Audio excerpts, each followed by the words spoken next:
Udumo kuNkulunkulu kweliphezulu nokuthula emhlabeni kubantu abathokozelwa nguye.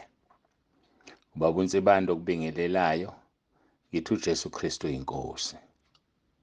Siyambonga uNkulunkulu kakhulu bangcwele, siyamdumisa. Kade sagcinana kule ngosi yaphakathi nesonto, sigcinane ngoLwesihlanu. Ngomgqibelo besiphethwe ngezandla ezifudumele engqongeni, eMbabane, othukela, ithukela ferry, noma-ke Msinga district. Hayi, siphatheke kahle kakhulu, siyambonga nokho uNkulunkulu. Noma sasihambeka umama ebanjwe umkhuhlane kakhulu, kodwa-ke isosha lathi lizofela emsebenzini walo. Siyambonga uNkulunkulu kakhulu. Namanje usekhona lo mkhuhlane, kodwa siyakhuleka, siyamthemba uNkulunkulu uzoba right. Ngoba kufanele sihambe futhi ngale mpelasonto lapho siyakhona. Sebeshilo ukuthi bayathandaza, bayakhuleka ukuthi sithi sifika bebe bephilile kahle kakhulu. Siyamkholwa kuNkulunkulu kakhulu ngalokho. Bangcwele, ngoLwesihlanu inkonzo esasinayo yaqhamuka nje yavuka emaminithini, kanti siney'nkonzo eziwuchungechunge ezilandelanayo. Kusho ukuthi-ke kufanele ngixhume-ke kulokhu esasikhulume ngoLwesihlanu, uxolo ngoLwesine, ngoba kwangoLwesihlanu hhayi akekho ngaxhuma kulokhuyana, kwavele kwayiqhamukela nje. Ngalokhu ngithi mahlayeni ngathi ngibheka isikhathi kanti sesiphelile. uNkulunkulu wayekhulumela-ke njengokuthanda kwakhe. Ngingakaqhubeki kakhulu, ngenzela nje ukuthi njengoba ngimemezelile izolo, ngiyaphinda futhi namhlanje ngiyasho ngithi iy'nkonzo zabefundisi obekufanele sibe nazo ngoSepthemba uyophela, asisakwazi ukuba nazo ngoSepthemba uyophela ngenxa yokuthi umama uyabhala. Umama uNsibande uyafunda naye njengoba nami bengifunda, wenza unyaka ka-5. So iy'nkonzo zabefundisi bekufanele zibe u-26, 27, 28 September. So ngenxa yokuthi umama uyabhala mhla ka-30 ngomgqibelo, kanti futhi kusemqoka ngendlela emangalisayo ukuba khona kwakhe emabhodweni, asinayo enye indlela engenziwa ukuthi zihlehle ziye esontweni lokuqala lika-October, kube umhla ka-3, 4 and 5.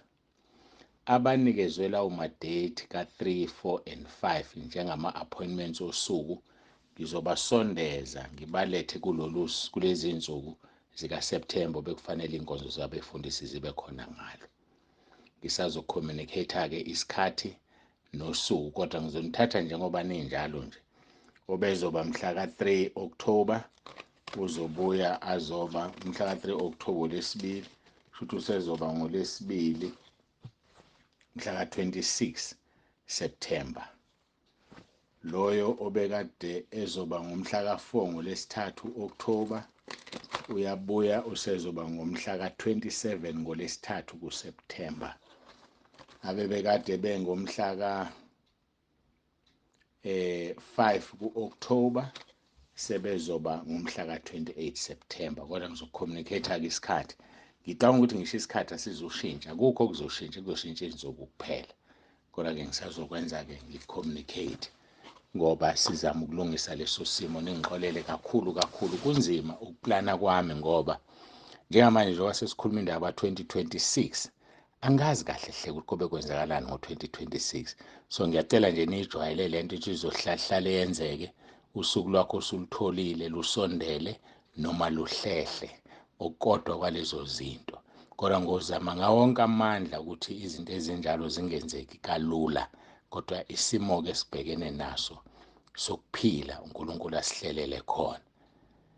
Ngiyacabanga ukuthi okusemqoka mhlawumbe sengikushilo, ngaphandle mangikhumbula okunye ngiyacela siguqe sikhuleke. Baba wethu ongcwele, uNkulunkulu wethu onomusa, siphambi kobuso bakho siyabonga ngethuba nosuku nesikhathi osipha sona ukuba sizothe siguqe phambi kobuso bakho, silalele izwi lakho. Izwi lakho Nkosi Jesu linguqobo ngoba wena ungulizwi. Siyacela ke moya ongcwele ulichaze ngoba akekho omunye ongalichaza kangcono ngaphe kwakho. Siyacela moya ongcwele ulichaze izwi, ukhulume phakathi kwethu sisekhaya lezwi, khulume phakathi kwethu nabangekho ekhaya lezwi abazozithunyelelwa lezi nkonzo. Khuluma ngomoya wakho ingcwele, moya ongcwele. Siyabonga kakhulu, udumo lonke silinikeza wena. Sikhulekela ke bonke ezindaweni zonke abaney'nkinga ukuba zixazululeke, abasemikhosini ehlukene ukuba Nkosi zixazululeke, abahanjelwe beshonelwe nabadabukile kuba Nkosi baduduzwe, nabagulayo ngegama lenkosi uJesu Kristu mabaphiliswe. Siyabonga ke Nkosi ngakho konke, udumo lonke silinikeza wena izikhathi zingakabibikho namanje kuze kube phakade ngoJesu ophilayo. Amen. Ngisakhuleka-ke bangcwele, ngiyakhumbula ukuthi sibheke emkhosini.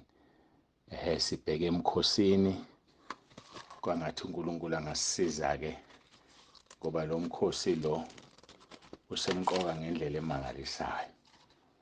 Siya emkhosini namhlanje, izinsuku zingu-19.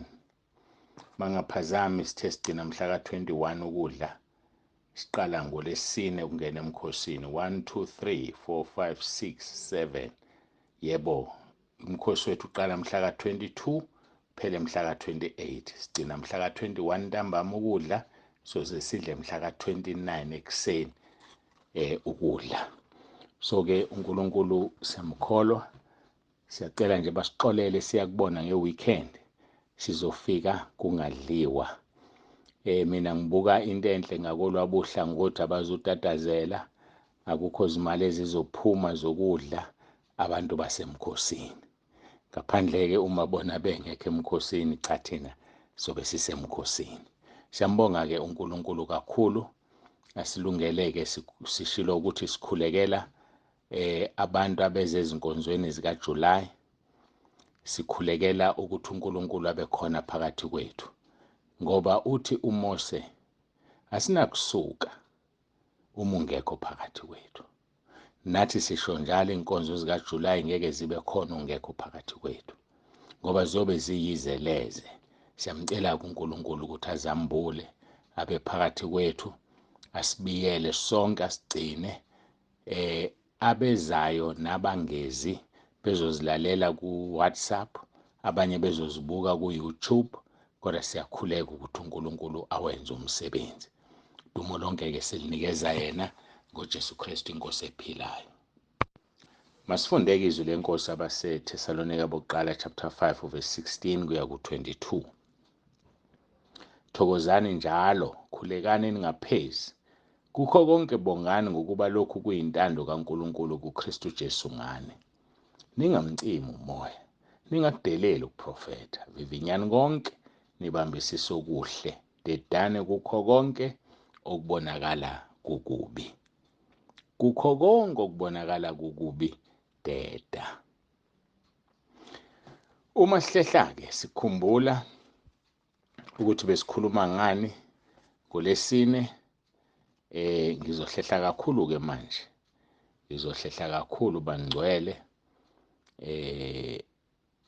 Ngiye ekuthenini kunesihloko esasihamba naso, saphuma kuso, kungenganhloso yethu kodwa ngenhloso kaMoya oNgcwele. Ngisakhumbula sasikhuluma ngey'ngilosi, sasikhuluma ngezingilosi, sikade sikhuluma laphaya ngey'ngilosi eziyo-escorta sekhaya ezulwini, uJohane 1 verse 51.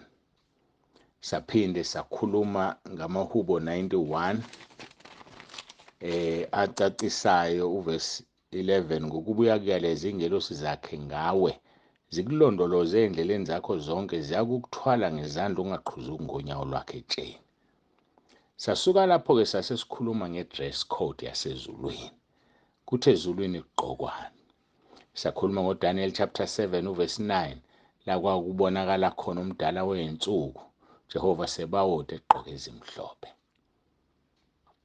Matthew 17 verse 2, uJesu wakhazimula ebesentabeni nabafundi bakhe abathathu okwakuthiwa amadodana okuduma, lithi izwi lenkosi washintsha waba esinye isimo, iy'nwele zakhe njalo uqolo ingubo zakhe zakhanya. I-dress code yasezulwini. Khumbula iculo lecilongo elithi nengubo siyinikiwe. Sinikwa i-dress code yasezulwini bazalwane. Abanye bethu bayigqokile kumanje. Uma ungayigqokile zihlanze uzingcwelise ukuze uyigqoke. Athi umpostoli Paul kwabaseKorinte besibili chapter 5, sibubulela ukwelakanyiswa ukuze singafunyanwa sihambaze. Yiyo le dress code le, siyabubula bangcwele ukuba silakanyiswe. Manje-ke uma sibubula ukuthi silakanyiswe, hayi akukho futhi okunye. Into emnandi siyigqoka la emhlabeni. Ngoba uma ungayigqokanga emhlabeni ngeke uyigqoke kwelizayo. Mntakababa, vuma uJesu ngoRoma 10:9. Uvuma izono zakho uzihlanze ube iphunga elimnandi enkulunkulu, iphunga lendodana yakho uJesu Kristu. Ngicela-ke siye ngosiqhubeka ne-dress code yasezulwini. Sibukile uNkulunkulu ubaba Jehova Sebawothi, yasesibuka indodana yakhe uJesu kuMathew 17:2. Sesizobona ingelosi-ke kuMathew 28:3, Mateyu 28. Luqala kuverse 1. Kepha ekupheleni kwesabatha ngovivi lokuqala lweviki kwafika uMariya Magdalena nomunye uMariya beza ukuyobona iliba. Verse 2, bheka, kwaba khona ukuzamazama komhlaba okukhulu, ngokuba ingelosi yenkosi yehle ezulwini yeza yagingqitshe yahlala phezu kwalo. Ukubonakala kwayo kwakunjengonyazi, lightning, nesambatho sayo sasimhlophe njengongqweqwane. Silapho la sikhona. I-uniform yezingelosi ezulwini white. Hayi lo white wethu wala emhlabeni. Ayikho into esinayo emhlabeni emhlophe njenge-uniform yasezulwini. Ubumhlophe obucishe bengathi buyakhazimula, buyakhanya. Yawubona ungqweqwane? Ungqweqwane noma iqhwa. Ungqweqwane phela bazalwane usuke ezulwini nje, akuyonto yasemhlabeni. Yikho kulinganiswa kuthiwa nesambatho sawo sasimhlophe njengongqweqwane. Ngoba ungqweqwane into edalwe uNkulunkulu. Silala ungekho ungqweqwane, sivuke ekuseni ukhona. Thina-ke sihlala ngapha eduze kolwandle, ungqweqwane asiwazi. Kodwa abahlala kude nolwandle bayawazi ungqweqwane, bavuke sekunongqweqwane. Asikhulumi ngeqhwa, iqhwa elehla makuna izulu. Kodwa ungqweqwane iwona ogcina ubonakala ey'ndaweni eziningi. Ngaphandle kwalezi eziseduze nolwandle. Eduze nolwandle kuba namazolo, hayi ungqweqwane. Ungqweqwane yinto esamazolo kodwa emhlophe ethintekayo ngamazolo amanzi aliquid kakhulu. Ngakho ukubonakala kwengelosi kwakunjengonyazi, nesambatho sawo sasimhlophe njengongqweqwane. Kuthini ukuthi ubonakala njengonyazi? Unyazi, lightning, kuvele kuthi shwi. Kusho ukuthi indlela eyehla ngayo ezulwini iye ugingqitshe. It was like lightning. Ngiyakhumbula ukuthi uNkulunkulu wangambulela ngoba ngikuthole ezwini, akukho ezwini, kodwa ngazithola sengikhuleka. Ngithi izwi likaNkulunkulu ligijima ngaphezu kombani. Mina ngisho izwi likaNkulunkulu.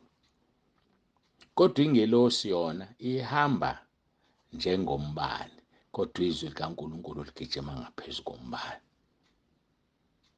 Lidabula amanzi, lidabula umlilo, liyaphilisa, libukhali kunenkemba eyisikanhlangothi zombili. Ngakwambulela uNkulunkulu lokho, ukuthi izwi lakhe ligijima ngaphezu kwe-lightning. Kanjani? Angithi uma uthi uJesu Kristu inkosi, kuba udumo kuyise ngaso leso sikhathi. Kukude kangakanani ezulwini? Bahamba iy'nsuku ezingaki beya enyangeni, inyanga ila iduze. Ngisho mina baya enyangeni begijima ngesiphuphutheki okuthiwa sifast. Kodwa unyazi, ingelosi yehla njengonyazi, kodwa izwi likaNkulunkulu ligijima ngaphezu kwe-lightning ngendlela elifasting ngayo. Umbiza manje, asabele manje, ayenze manje into, aze athi kwesinye isikhathi wazi ungakaceli a-acthe yena.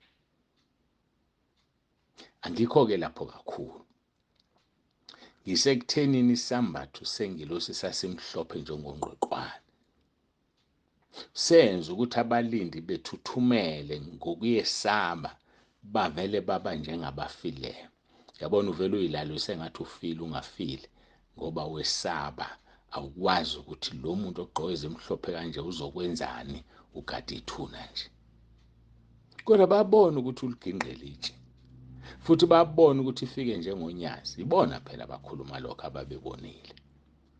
Bazalwane, ngisagcizelela, ingubo emhlophe sinikiwe. Busisiwe umuntu ohlanza ingubo yakhe egazini ukuze ibe mhlophe. Busisiwe olonda ingubo yakhe ibe mhlophe. Iyangcoliswa isono, iyangcoliswa imicabango, iyangcoliswa izinkanuko, iyangcoliswa amaphupho amabi. Ilonde ingubo yakho.